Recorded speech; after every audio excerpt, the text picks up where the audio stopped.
Hello focus, काफी time से मुझे प्रैक्टिसिंग एडवोकेट्स के टेक्स्ट मैसेजेस आ रहे थे जिसमें वो लोग कंप्लेन कर रहे थे कि सर आपने काफी टाइम से हमें कोई भी इंपैनलमेंट की अपॉर्चुनिटी का अपडेट अपने चैनल पे नहीं दिया है। तो फाइनली आज की अपॉर्चुनिटी जो है वो हमारे सभी प्रैक्टिसिंग एडवोकेट्स के लिए है, क्योंकि ये अपॉर्चुनिटी हमारे इंपैनलमेंट की अपॉर्चुनिटी है। तो मैं चाहूंगा हमारे सारे प्रैक्टिसिंग एडवोकेट इस वीडियो को कंप्लीट देखें ताकि इस वीडियो के थ्रू उनकी इस इंपैनलमेंट की अपॉर्चुनिटी के रिगार्डिंग कोई भी क्वेरी ना रहे। तो आज जिस अपॉर्चुनिटी के बारे में हम लोग आपस में बात करने वाले हैं, यह अपॉर्चुनिटी हमारे दिल्ली टेक्नोलॉजिकल यूनिवर्सिटी में निकाली गई है, जिसको आप सभी लोग डीटीयू के नाम से जरूर जानते होंगे, जो कि स्टैब्लिश्ड बाय है गवर्नमेंट ऑफ दिल्ली के द्वारा। डीटीयू ने अपनी ऑफिशियल वेबसाइट पे ऑन 27 फरवरी 2024 को यह डिटेल्ड एडवर्टाइजमेंट पब्लिश किया था regarding recruitment of standing council. इस पूरे डिटेल्ड एडवर्टाइजमेंट की हर एक डिटेल आप सभी कैंडिडेट्स के साथ शेयर करने से पहले एक इंपॉर्टेंट इंफॉर्मेशन वीडियो की स्टार्टिंग में आप सभी कैंडिडेट्स को देना चाहता हूं। जो भी कैंडिडेट अभी लॉ स्टूडेंट है, लॉ ग्रेजुएट हो चुका है या फिर प्रैक्टिसिंग एडवोकेट है ऑल ओवर इंडिया के किसी भी कोर्ट में, अगर वो चाहता है हमारे इंडिया में हमारी लीगल फर्टिनिटी के रिगार्डिंग कोई भी वैकेंसी निकले, चाहे वो आपकी इंटर्नशिप की वैकेंसी हो, चाहे आपकी जुडिशरी की वैकेंसी हो, चाहे कोई कॉर्पोरेट वैकेंसी हो, या फिर सेंट्रल और स्टेट गवर्नमेंट के द्वारा निकाली गई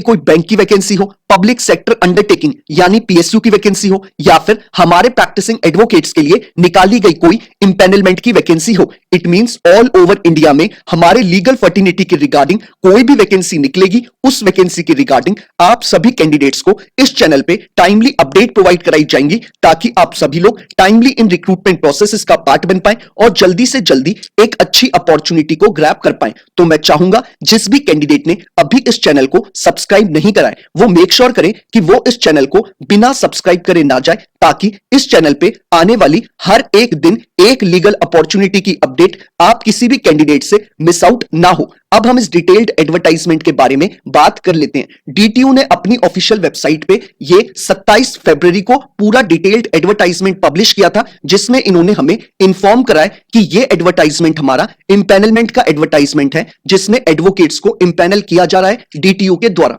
सबसे पहले हम लोग बात कर लेते हैं कि कौन कौन प्रैक्टिसिंग एडवोकेट हमारा इस इंपैनलमेंट की अपॉर्चुनिटी का पार्ट बन सकता है, यानी कि एलिजिबिलिटी क्राइटेरिया हमारे डीटीयू ने क्या रखा है प्रैक्टिसिंग एडवोकेट के लिए, ताकि वो इस पूरे प्रोसेस का पार्ट बन पाए। तो सबसे पहले हम लोग एजुकेशनल क्वालिफिकेशन के रिगार्डिंग बात कर लेते हैं। इन्होंने क्लियरली मेंशन करा है कि अगर आप एक एलएलबी ग्रेजुएट है from a recognised university, irrespective आपने 3 ईयर का एलएलबी कोर्स करा है या फिर 5 ईयर का बीए एलएलबी का इंटीग्रेटेड कोर्स, अगर आप एक एलएलबी ग्रेजुएट हैं तो आप इनकी एजुकेशनल क्वालिफिकेशन के क्राइटेरिया को फुलफिल करते हैं। साथ ही साथ इन्होंने बोला है कि कैंडिडेट का रजिस्ट्रेशन होना चाहिए बार काउंसिल ऑफ दिल्ली के द्वारा, यानी कि कैंडिडेट एक प्रैक्टिसिंग एडवोकेट होना चाहिए और रजिस्टर्ड एडवोकेट होना चाहिए बीसीडी यानी कि बार काउंसिल ऑफ दिल्ली के साथ। अब बात कर लेते हैं हम लोग एक्सपीरियंस के रिगार्डिंग। इन्होंने क्लियरली मेंशन करा है कि हाई कोर्ट और हमारे सेंट्रल एडमिनिस्ट्रेटिव ट्राइब्यूनल यानी कैट कोर्ट के लिए जो एक्सपीरियंस इन्होंने इस एडवर्टाइजमेंट के थ्रू डिमांड करा है, इन्होंने क्लियरली मेंशन करा है कि आपके पास मिनिमम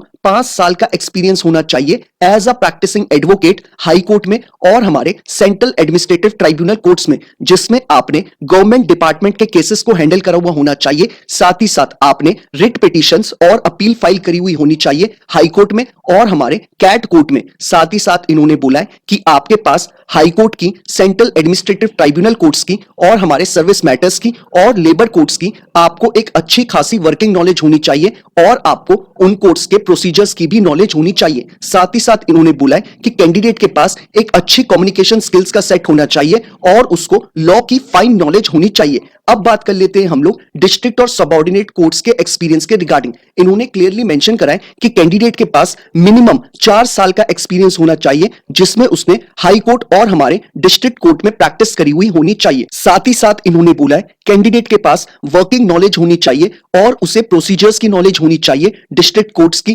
कंज्यूमर फोरम्स की और हमारे लेबर कोड्स की, सर्विस मैटर्स की। साथ ही साथ इन्होंने बोला है कैंडिडेट के पास कम्युनिकेशन स्किल्स का सेट होना चाहिए और उसको लॉ की फाइन नॉलेज होनी चाहिए। तो ये इंपॉर्टेंट इंफॉर्मेशन हमें इस एडवर्टाइजमेंट में बताई गई है, स्पेसिफिकली हमारे एलिजिबिलिटी क्राइटेरिया के रिगार्डिंग। इन्होंने क्लियरली मेंशन करा है कि अगर आप हाई कोर्ट में प्रैक्टिस करते हुए 5 साल कंप्लीट हो चुके हैं या फिर डिस्ट्रिक्ट में आपको प्रैक्टिस करते हुए 4 साल कंप्लीट हो चुके हैं तो आप इन पोजीशंस के लिए अप्लाई कर सकते हैं। तो ये सारी इंपॉर्टेंट इंफॉर्मेशन हमें इस एडवर्टाइजमेंट में प्रोवाइड कराई गई है डीटीयू के द्वारा। तो ये सारी इंपॉर्टेंट इंफॉर्मेशन हमें इस एडवर्टाइजमेंट में प्रोवाइड कराई गई है डीटीयू के द्वारा। इसमें क्लियरली मेंशन करा गया है कि अगर आप एक एलएलबी डिग्री होल्डर हैं, साथ ही साथ आपने अपना registration bar council of Delhi के साथ करा रखा है, साथ ही साथ आपको as a practising advocate district court में या फिर हाई कोर्ट में या फिर कैट कोर्ट में या फिर किसी लेबर कोर्ट में अगर आपको प्रैक्टिस करते हुए 4 साल कंप्लीट हो चुके हैं तो आप इनके फॉर्म को फिलअप कर सकते हैं,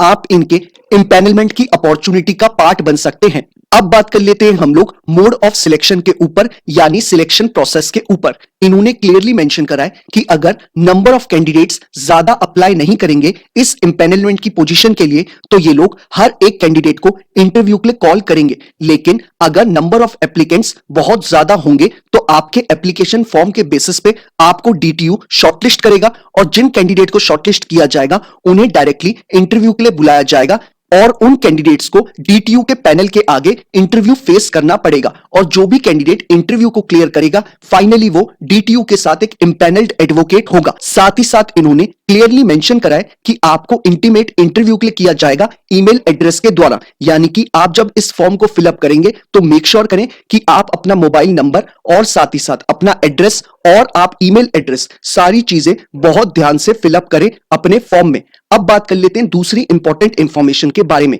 इन्होंने क्लियरली मेंशन करा है कि at the time of interview आप अपने सारे ओरिजिनल डॉक्यूमेंट्स को कैरी करेंगे इंटरव्यू के टाइम पे। अब बात कर लेते हैं हम लोग रेम्यूनरेशन यानी सैलरी के ऊपर। डीटीयू ने इस एडवर्टाइजमेंट में क्लियरली मेंशन करा है कि आपको एज अ स्टैंडिंग काउंसिल जो सैलरी प्रोवाइड कराई जाएगी डीटीयू के द्वारा वो इक्विवेलेंट होगी जो department of law and justice legislative affairs government of NCT Delhi ने अपनी ऑफिशियल वेबसाइट में प्रोवाइड करा रखी है। मैं आपको वो भी दिखा देता हूं कि आपको पर केस के हिसाब से कितना रेम्यूनरेशन प्रोवाइड करा जाएगा। तो इस एडवर्टाइजमेंट में government of law and justice and legislative affairs Delhi secretariat new Delhi ने पूरी चीजें मेंशन करी हैं कि हमारे स्टैंडिंग काउंसिल्स को कितना पैसा हर एक चीज के लिए मिलेगा। हर एक चीज से मेरा मतलब है जैसे अगर कोई सिविल और क्रिमिनल रिट पिटीशन फाइल होती है तो उसमें आपको 4500 रुपीज पर केस के हिसाब से मिलेंगे। साथ ही साथ इन्होंने बोला है कि अगर कोई पिटीशन आर्टिकल 132 के अंडर में फाइल होती है सिविल और क्रिमिनल केस की तो उसमें आपको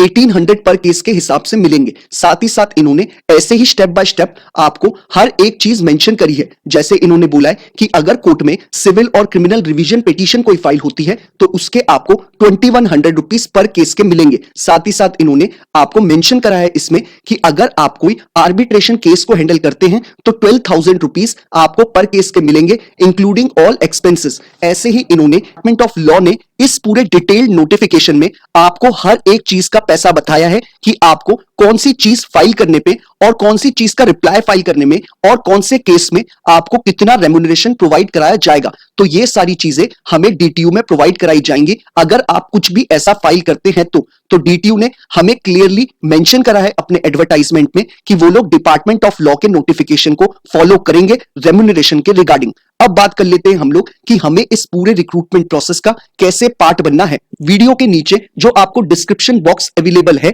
आप उस पर क्लिक करेंगे, वहां जो आपको पहला लिंक अवेलेबल है आप उस पर क्लिक करेंगे, आपके स्क्रीन पे ये पूरा एडवर्टाइजमेंट खुल के आ जाएगा। आपको इसे डाउनलोड करना है और डाउनलोड करने के बाद आपको पेज नंबर 4 जो कि अभी आपके स्क्रीन पे आ रहा है इसको आपको प्रिंट आउट कराना है और प्रिंट आउट कराने के बाद आपको इस फॉर्म को अपने हाथों से फिलअप करना है। बेसिक डिटेल्स इसमें आपसे पूछी गई हैं जो कि आप इजीली फिलअप कर सकते हैं। फॉर्म को फिलअप करते वक्त अगर किसी तरीके की कोई क्वेरी अराइज होती है, कोई चीज समझ में नहीं आती है तो आप लोग मुझे रीच आउट कर सकते हैं इंस्टाग्राम या ट्विटर के थ्रू या फिर यूट्यूब के कमेंट बॉक्स में ही अपना कमेंट ड्रॉप कर सकते हैं। मैं मेक श्योर करता हूं हर एक कैंडिडेट को टाइमली बेसिस पे रिप्लाई कर दूं ताकि वो अपने फॉर्म को जल्दी से जल्दी फिलअप कर पाए। तो इस फॉर्म को फिलअप करने के बाद आपको अपने सारे रेलेवेंट डॉक्यूमेंट्स को इस फॉर्म के साथ अटैच करना है और उन सारे पेपर्स को जो भी आप इस फॉर्म के साथ अटैच करेंगे, यानी कि जो भी अपने एजुकेशनल क्वालिफिकेशन, अपने कैटेगरी के सर्टिफिकेट को और अपने जो आपके जजमेंट्स में जिनमें आपका नाम होगा आप उन्हें अटैच करेंगे, उन सबको आप सेल्फ अटेस्ट भी करेंगे। सेल्फ अटेस्ट का मेरा मतलब है कि आपको हर एक पेज पे अपने साइन करने हैं और नीचे डेट मेंशन करनी है। सेल्फ अटेस्ट करने के बाद आप फॉर्म को और अपने सारे रेलेवेंट डॉक्यूमेंट्स को स्टेपल करेंगे और स्टेपल करने के बाद आप इन्हें एनवलप में डालेंगे। एनवलप में डालने के बाद आप लोग मेक श्योर करेंगे कि आप एनवलप के ऊपर सबसे पहले मेंशन करेंगे application for empanelment as DTU panel council, ये आप मेंशन करेंगे। उसके बाद आप एड्रेस लिखेंगे to the assistant registrar bracket में legal comma room number 202 first floor admin block Delhi Technological University Shahabad Daulatpur Bhawana road Delhi, pin code is 110042। इस एड्रेस पे आप अपने एनवलप को पोस्ट करेंगे और मेक श्योर करेंगे कि आपका envelope before 20th of March 2024 20 मार्च 2024 शाम 5 बजने से पहले इस ऑफिस में आपका एनवलप पहुंच जाए, तभी आप इस पूरे प्रोसेस का टाइमली पार्ट बन पाएंगे। साथ ही साथ मैंने आपको वीडियो के डिस्क्रिप्शन बॉक्स में भी ये पूरा एड्रेस गिवन है, आप डायरेक्टली वहां से कॉपी कर सकते हैं। और मैंने आपको वीडियो के डिस्क्रिप्शन बॉक्स में ही एक और लिंक अवेलेबल करा रखा है जिसमें आपको रेम्यूनरेशन के रिगार्डिंग, जो कि हमारे डिपार्टमेंट ऑफ लॉ ने पब्लिश करा था अपनी ऑफिशियल वेबसाइट पे, मैंने वो भी आपको अवेलेबल करा रखा है। आप क्लिक करके उसमें देख सकते हैं कि आपको पर केस के हिसाब से पिटीशंस फाइल करने के लिए और सारी चीजों के लिए कितना पैसा मिलेगा एज एन इम्पैनल्ड एडवोकेट। तो ये सारी इंपॉर्टेंट इंफॉर्मेशन जो थी इस एडवर्टाइजमेंट के रिगार्डिंग मैंने सारी आपको बता दी है। इनकेस कोई चीज समझ में नहीं आती तो आप सभी कैंडिडेट्स को पता है कि आपको मुझे कैसे रीच आउट करना है। बाकी अगर आप लोगों को यह वीडियो पसंद आया हो तो लाइक शेयर जरूर करिएगा, और अगर आप लोग चाहते हैं कि ऐसे ही हर एक दिन आपको एक लीगल अपॉर्चुनिटी की अपडेट मिले तो मेक श्योर करिएगा कि चैनल को बिना सब्सक्राइब करे आप लोग ना जाएं। Thank you so much.